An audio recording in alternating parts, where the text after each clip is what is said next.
So Lucas, have you ever used the BRRRR strategy to buy a single family rental? Of course, we do that all the time on this channel. Have you ever used the BRRRR strategy to buy an apartment complex? Wait, we have. We're going to talk about it here.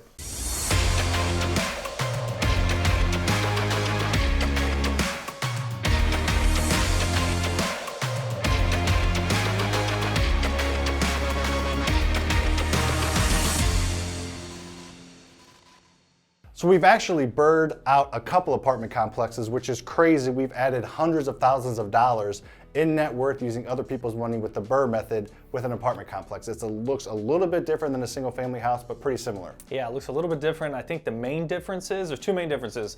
To me, it's the amount of money that's involved. A couple more zeros? A lot more zeros for sure. A couple, yeah, I think it is a couple. But regardless, and the other thing is the time frame. So we like to turn around our single family BRRRR houses in about, what, 3 to 6 months? Yep. And apartment complexes take us a year to 2 years sometimes. So we'll talk about how we did that. So in this video, we're going to talk about how we use the BRRRR method to buy an apartment complex for $1.1 million and how the path that it took us over the next year and a half to 2 years to get all our money back and own it 100% outright through the BRRRR method. So let's go into some numbers and talk specifically about this example. All right, so let's talk about how we find the deal. How'd you come across? Because I believe you came across this one. Yeah, so this particular deal was listed in the MLS, and I had my license at the time, so I was able to scour the MLS for awesome multifamily or commercial properties. So this one hit the market. I was in my 9-to-5 day job, and I ran over there at lunchtime, looked at the property for about 15 minutes, and made a full price, 100% owner financing offer. How'd that go? They did not accept it. Dang it. But the good thing is I made an offer and I developed a relationship with that broker. So about a year later, this apartment complex was going back on the market because the person that bought it the first time had to move out of the state. And before it actually hit the market, the broker called me directly and asked me if I would like to have first shot at it. And you said? Yes. So something I wanted to note was the first time around, the bank said no because we didn't have enough skin in the game. We were asking for owner financing. We weren't going to be bringing any of our own money to the table. The deal came across our plates again. Yep. And this time we knew a little bit more. We wanted to definitely take it down. Yeah. But the owner didn't want to do financing and we didn't have any cash to put down. Right, yeah, at this point of the game, what was it, like 2-3 years ago, we had zero cash to put down, for 20% down, to get 80% of bank financing. Yeah, so that's where the differs a little bit from the BRRRR strategy of single family houses, because at that point, you do 100% purchase price. If you want to know more about the BRRRR strategy with single family houses, click on this video above. I go into detail and have a whiteboard and put on my professor glasses and talk all about the BRRRR strategy and help explain what it all means. But for this purpose, we put 20% down. So we brought in a private lender. Our main private lender, Steve, he gave us the 20% down, which in this case was $220,000. Yeah, so technically we didn't come with any money out of our own pocket. So it is the same as a lot of our single family rental BRRRR strategies in that regard. But what we did do was we partnered with somebody that had something that we didn't. So we knew how to run a property to a degree. We knew how to rehab properties. We knew how to a degree, analyze deals to a degree, but we didn't have any liquid cash. So we partnered with somebody who wanted to get invested into real estate, and they had the cash. So we brought the deal to them. We actually partnered with them on the LLC. To clarify, our private lender gave us 20% down to put down the property. A traditional way to buy a property with 20% down, the bank finances the 80%. He gave us that 20%, which in turn we gave him a percent ownership in the LLC that owned the property. So he had ownership in the property as well as got some perks along the way. Yep, so we got an offer accepted. Yep. So now what do? We got to start our due diligence. Yes. And that's something I don't think we did great with this particular building. No, we did not, no. So when we first bought it the first time, or we looked at this property the first time, we got through all the units. I think the owner carried a gun in his waistband, walking around the units to collect rent. This guy was crazy. I probably shouldn't do that. It's fine. I think it's fine. That was good. So this property wasn't in the best shape, that's for sure. It was a high crime. There was some drug activity going on. So it was a little bit over our heads. Yes. Right. So we had some work to do. We just didn't know how much. Yes, we didn't. Why do we know how much, Lucas? Because when we first looked at the property a year before we got in all the units, we walked them with the owner, everything was in pretty good shape.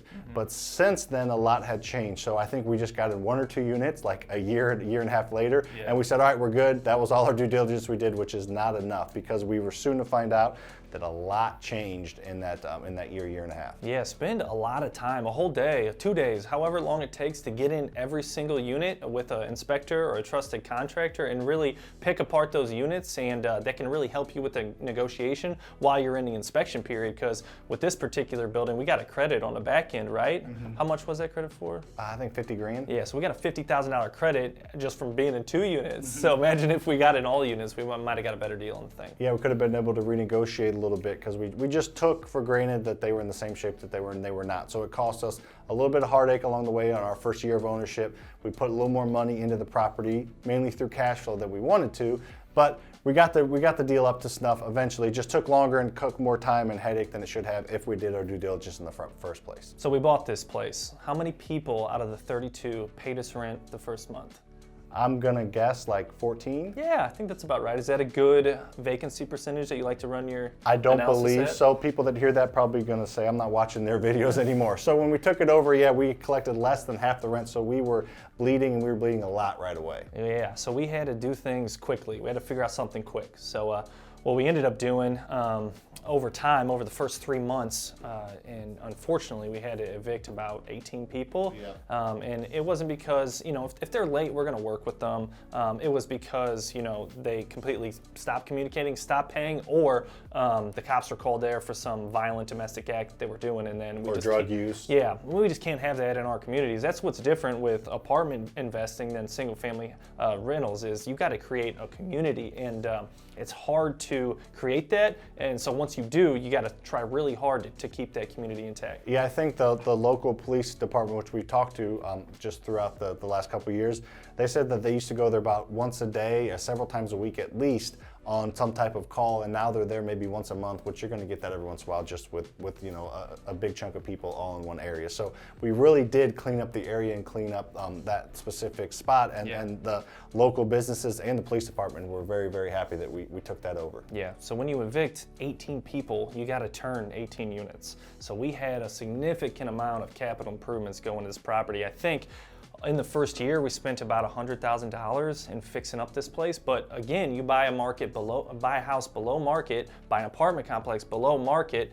and fix it up in hopes that it's going to be worth significantly more than what you have all into this. Let's go over some numbers, and then we'll catch back up to where we are now and how the building looks now. So let's kind of talk numbers. How did the whole thing shake out, Lucas? Yeah, so we bought the thing for $1.1 million, and we put about $100,000 worth of rehab costs into all the vacant units that we had to turn over, some of the common grounds we fixed up.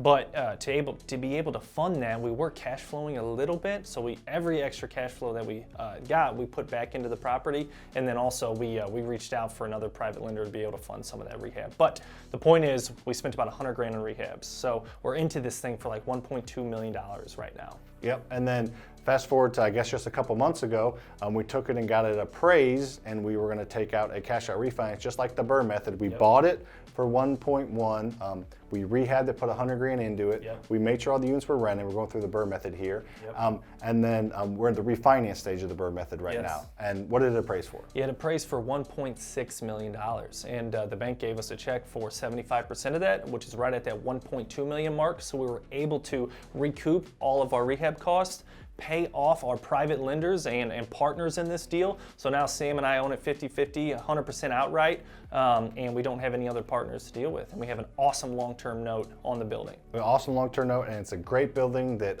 is just, we're raising rent to properly market rent every single time a tenant turns. So we're creating more equity, more valuable. That's what I love about multifamilies, is you can create value. We bought this thing honestly too high. We didn't buy this thing right, but it worked out because we put in the work, we put in the time, we improved it by increasing rent and making the units nicer. So we were able to just squeeze out, 500 grand in equity just by making some improvements. We didn't spend 500 grand on it, Yeah. but we were able to add 500 grand in equity. We forced appreciation. Yeah, and that's what I love about multifamily too. So with a single family rental, you know, you fix it up and it gets appraised based on what other houses are selling in the area. But with this, it got appraised based on net operating income. So how well we were managing this thing. So on the top end of that is how much we're getting for rent, and then how low we're keeping our expenses through management efficiencies. So it took us from 2018 to early 2020 to be able to get that all working appropriately. So we had some type of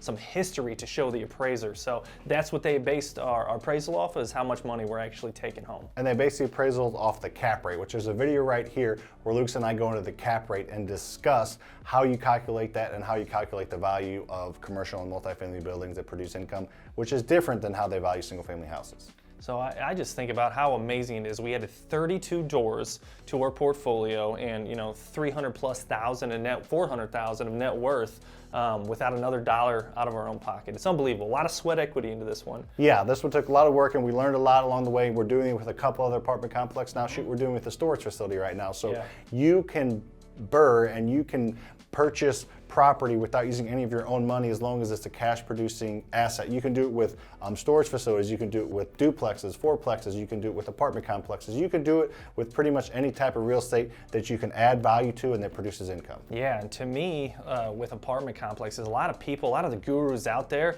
not only do they get all their initial money back, but they're pulling out hundreds of thousands, sometimes millions of dollars that they put in their pocket tax-free, utilizing the BRRRR method on these higher dollar things. So we were talking earlier, this is not probably for the newbie, but it's a super cool strategy, just another tool to keep in the back of your mind. So if you come across a good deal, you can take it down. And had we bought this at a good deal, where we should have bought it, we could have probably pulled out, $100,000 or a couple $100,000.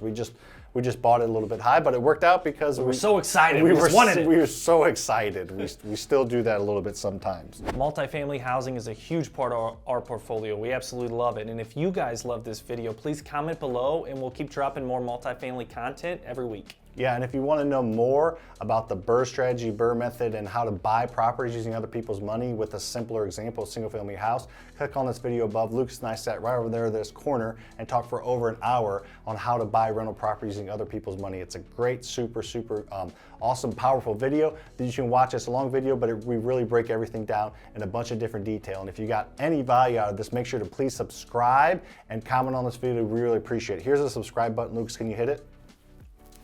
Perfect. Subscribe. See you on the next one. See you guys. Yeah, you just don't know it's supposed to be. Oh, it was so bad. I didn't even know. Bought. How do you? All right. Bought. All right. Lucas, do you have to put 20% down on every single family house you buy? No. How do you do that? I don't know. The BRRRR method. Oh. All right, so Lucas, do you have to put 20% down on every single family house you buy? Every single family? No, you do not. All right. So to clarify,